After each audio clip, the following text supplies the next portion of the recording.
POCO has another release, and it's the M4 5G. So we've already had the M4 Pro, which I have reviewed and covered. And normally they release the standard version first, then the Pro, but they're kind of doing it the other way around here for some reason. Anyway, this is an affordable phone, so it's no flagship, it's not a mid-range phone, it's low-end. But we do get a reasonably good chipset with this. It's the Dimensity 700. So it has a 6.58-inch screen, which is a 90 Hz IPS screen. It's got a 3.5mm headphone jack, 18-watt charging, large 5,000 mAh battery, 13 megapixel camera, and in the cutout in the front screen, that's a 5 megapixel one. So I'll let you know the full pros and cons and what you can expect out of the POCO M4 5G. And this is what you'll find in the box. So our charger, this is a nice small size. Now it is 22.5 watts. However, the phone only charges at 18 watts and it is really slow now for 2022. How slow? Well, it took about 2 hours and 38 minutes to fully charge the 5,000 mAh battery. What else is included? We do get a case, which is great to see. So it's a clear TPU style case, a bit of paperwork here. So a quick start guide, safety information, and warranty card. There is nothing else in the box, so they don't include any headphones or anything like that. Now this is an affordable phone, so I'm not going to forget that in this review here, but it does feel like we've gone back about 5 years. So plastic on the back here does pick up smudges and fingerprints. It does have a texture to it. Now, if you're going to be using this in winter with cold hands, it will be quite slippery, so you probably want to put that TPU case on it that they do include. Now, I've intentionally not wiped it down. I've been using it for a few days. You can see there are smudges everywhere, and we do have a very shiny plastic on the back of it here, that will be very prone to scratches. So just a 13 megapixel camera, and then a camera there for depth, for portrait shots, and our flash. POCO branding, of course, and 5G, just in case you forgot, it was not a 5G phone. Well, it is, of course, with that Dimensity 700, does support 5G. So our screen here is a 6.58-inch screen, and it's, again, going back in time a little bit here because it's an IPS. We've got the larger bezels here. Now, the brightness, Xiaomi claim, is 500 nits with this, but it's actually a little bit lower. You're looking at around about 430, at least with mine. In direct sunlight, it is very hard to make out this screen. So up here in the cutout, we have a front-facing camera that is 5 megapixels. Now, all of these cameras, I just want to warn you right now, they do not have any electronic image stabilization, and they only shoot 1080p. 30 frames per second max. There is no 1080p 60 or 4K, which is kind of strange because that Dimensity 700 does actually support it. So with this build, it's all plastic frame, and if you hold it here and just look on the right side, there are our buttons. So they're plastic. Now the fingerprint reader, it is a good point of this phone that it's always on, capacitive, and it's normally pretty quick. You can see then that, okay, that was maybe a little slow. So it's about a second just over, not the quickest. It's definitely not flagship performance, nor would you expect that. So the Full HD Plus IPS panel here is covered with Gorilla Glass. Now they don't state what version, but I do think it is Gorilla Glass 3 probably that they have gone with. So it is about 9mm the thickness of this phone and does weigh 200 grams. We've got our Type-C port. So just the, 18-watt charging, that's it, even though the charge is 22. Microphone and single downwards firing loudspeaker. So there's no loudspeaker in the earpiece. Up the top here, we do at least get an IR transmitter and a 3.5mm headphone jack with reasonable audio coming out of it. Now the SIM tray I do like, it's one of those 3-slot ones. So we have 2 nano SIMs and micro SD card support. So that's great because you don't have to give up on one of those SIMs if you intend to run dual SIMs. Just a bit more on that display, that it is low end. It's an IPS, at least it is full HD plus resolution, not at 720p. We don't want to be seeing that at all in 2022. So standard there, it looks more correct for me. Saturated and vivid is how it is out of the box, which has quite a blue tint to it. So you're going to see also a little bit of darker areas just around the outside with the screen. Bear that in mind, it's not an OLED, which will have more uniform color there. So we do have other options. So you got your dark schedule mode that you can put it on, refresh rate. Now, I recommend to put this on to 90, just force it to 90. That's what I've done. 60 can sometimes feel a little slow, but at even 90 hertz, sometimes it's clearly not running the UI at 90 frames per second. Occasionally I see frame dips with gestures and things that just then, like a few little animation lags. And often when you swipe here over to the left, okay, that's because it's already cached. But when I do bring that up, I do notice that sometimes oh, hang on, that's choking away. It's stuttering away, should I say, not choking. But it gets, yeah, a little bit laggy, and just bringing up all your apps there, you can see sometimes. So YouTube, I just wanted to demonstrate too that I noticed that, oh, okay, it's getting a little bit better now.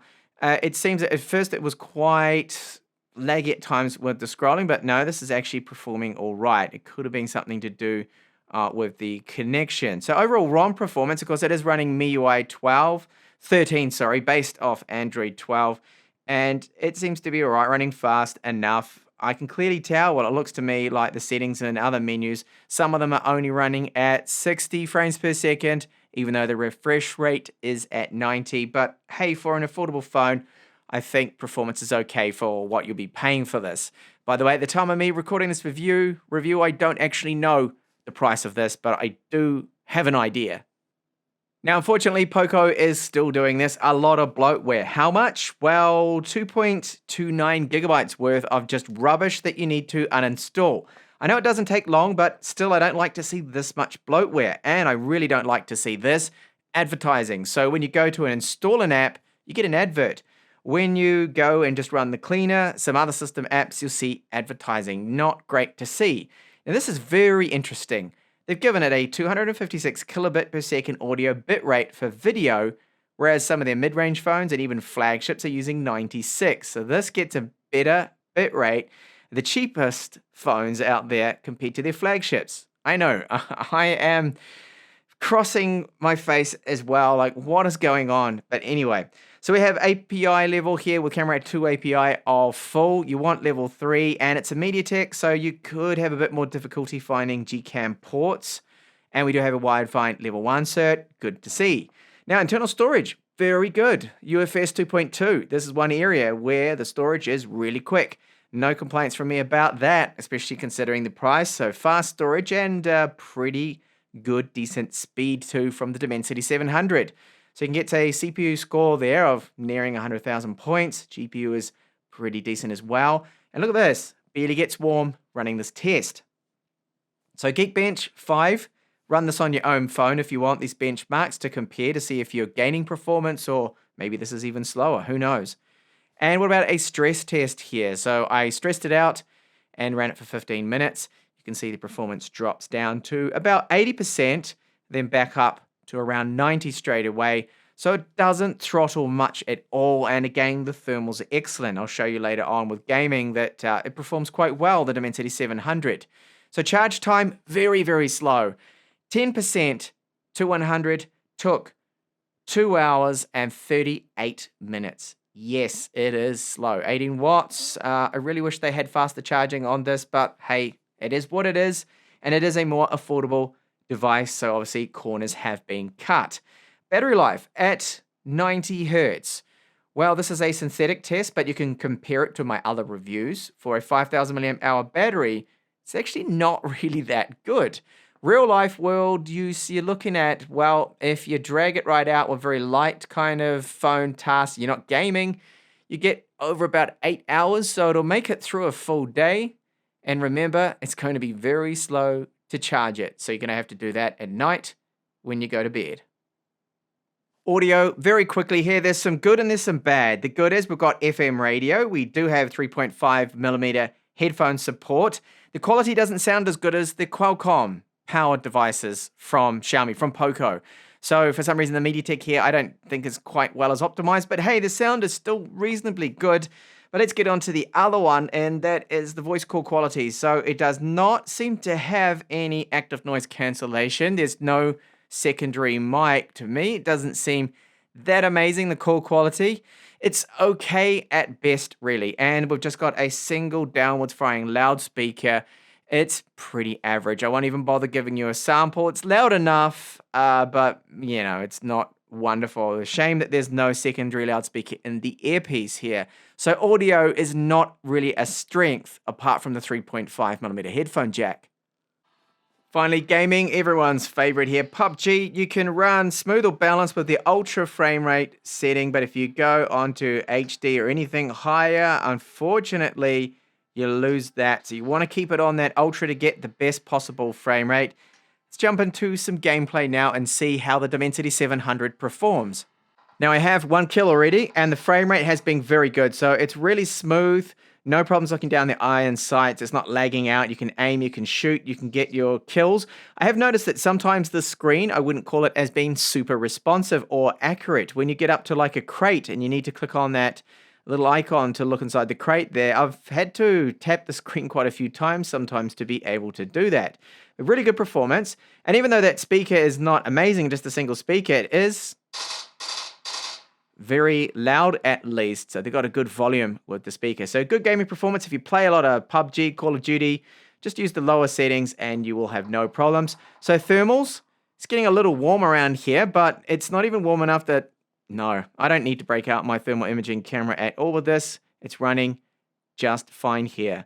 So that's the best part about this phone, is definitely the Dimensity 700. Moving over to the cameras now with the POCO M4. So the front-facing camera here, it's just 1080p 30 frames per second. You can see as I walk about a little bit here that there is no electronic image stabilization, so you will need a gimbal to get some nice steady shots. So disappointing quality here. Definitely the key area of disappointment for me is the cameras. I mean, it's an affordable device here, but it does not come with a good set of cameras, as you will see. Very quick camera sample of the rear camera. Now you can record 1080p 30, that is it, and we're back to 2014 because this quality, well, look at it, it's not great at all. Now the audio bitrate's 256 kilobits per second on their affordable phone, yet with some of their flagships they use 96. Doesn't make any sense at all. So no electronic image stabilization. It does shake all over the place. The focus seems to be okay in daylight. And some photo samples. So not really great cameras. I'll just show you just a few things here. This is my cat Vera. And this flower looks okay. That's not too bad. One of the better shots from the 13 megapixel rear camera. But when it comes to portrait selfies, just way too harsh. It's over sharpening that 5 megapixel sensor, washed out. Colors here, not great either. This is indoors, by the way, and no, not looking too good. And the focus seems to be a little bit off here. So that's the rear camera again, 30 megapixel, yet again. So, okay, it's just like a camera setup from 5-6 years ago. Indoors again here, so pretty average. Now, low light performance, let's get onto that. That's where things are pretty bad. So that's just a normal shot. The night shot adds even more noise. This is just the normal mode. And then our night shot, no better really. So poor cameras. So there we have it, a rather basic, affordable phone. So it's the price point, which is the attractive part, but also the chipset, that it's a quite good, solid chipset, that Dimensity 700. Gaming performance is fairly decent, very good internal storage speeds, and it does have the 90 Hz at least with that average IPS panel. The rest of the package is just that. It is really quite average.